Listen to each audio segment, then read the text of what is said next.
How to turn on and off incognito mode on Android. This tutorial shows you how to browse privately in Chrome and what to expect when you switch it on.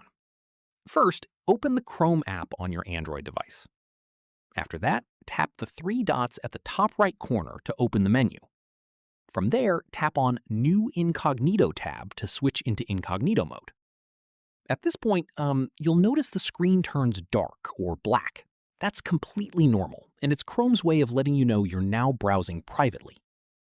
In the next step, any websites you visit in this mode won't be saved to your browsing history. Cookies won't be stored, and your search activity won't be remembered once you close the tab. Following this, you can browse freely, knowing that nothing from this session will be left behind on your device.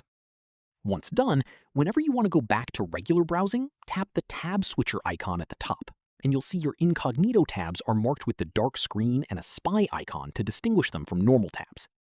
From here, to turn off incognito, simply close all your incognito tabs by tapping the X on each one or tapping Close All Incognito Tabs from the menu.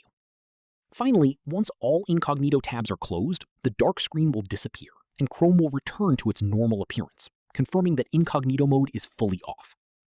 And that's it. If this guide helped you turn on and off incognito mode on your Android, give it a like, subscribe for more Android tutorials, and tap the bell icon for updates. See you in the next one.